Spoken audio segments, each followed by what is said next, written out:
आरो जिबौ सौनाय थटखनाट सुवां सिङाव दंमोन। कारिगावआवबो मोनसे मडेल हस्पिटाल दङ जोंहा मोजां बाहायो आरो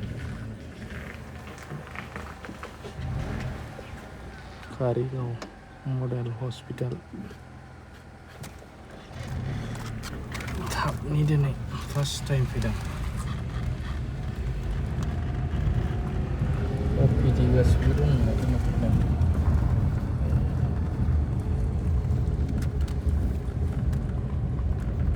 फार्स्ट टाइम फैदों गुवारानो एरिया डिजि माबा माबि दंजोबखायो रेडि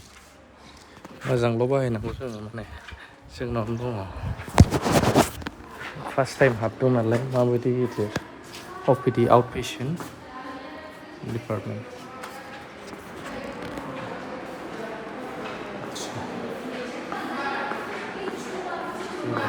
सिङाव फैबाय ओरै रिसिपसन टाइप जाहैबाय। मोनसे समाव सिङाव हरदोंमोन बेनि रेजिस्ट्रेसन माने केजाराव होनांगोन ओमफ्राय आं हस्पिटालावसो नायदोंमोन नायदों मारै बे वार्डफ्रा अबजारभेसन ओरैहाय इनचार्ज थाबाय जाहैबाय बेबायदि आरो सेम्पोल कालेक्सन गासैबो सुबिदा दंखायो। मोजां बाहायबा जोंहा बिराद सुबिदा सिगांनो जानाय बेफोरो मा बानायदों मा बानायाखै बानायग्राफ्रा मोजाङैनो बानायदों। जेनेरेल अफिस बेबायदि ओरै सिंजों स्टाफफोरनि जानांगौ बे किटचेन होनदों मा नायग्राफोर टयलेट मेल ओरैनो मेल थाबाय ओरै फिमेल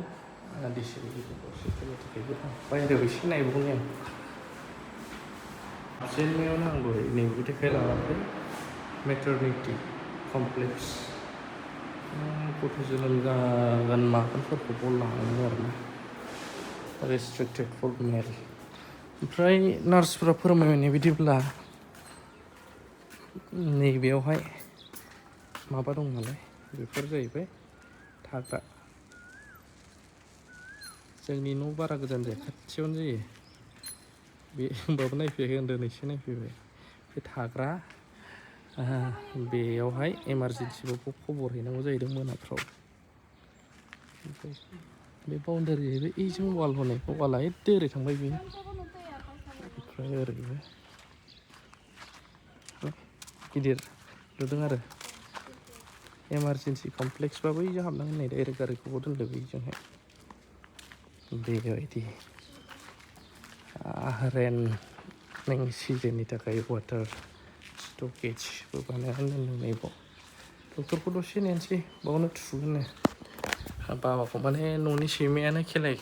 ओरै हाथाया एसे नांदों अब्लाबो रेबिस भेक्सिन थुजानाया गाहाम नालाय नै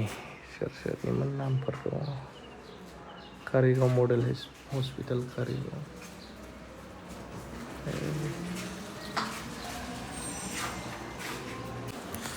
ओंखारफिननोसै मोनसे इनफरमेसन होबावनि रायजोफोर दाथ' बेवहाय रेबिस भेक्सिनसो थुदों नालाय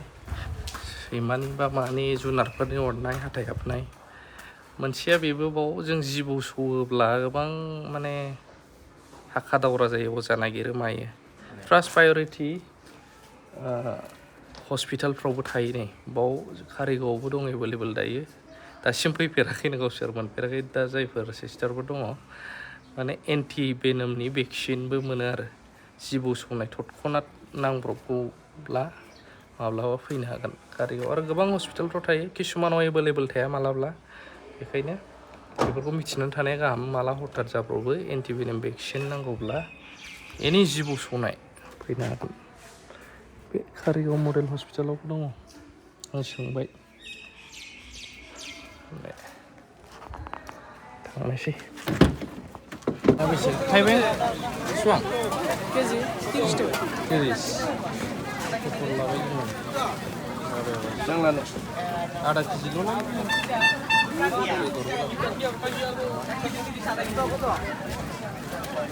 कारिगाव बाजार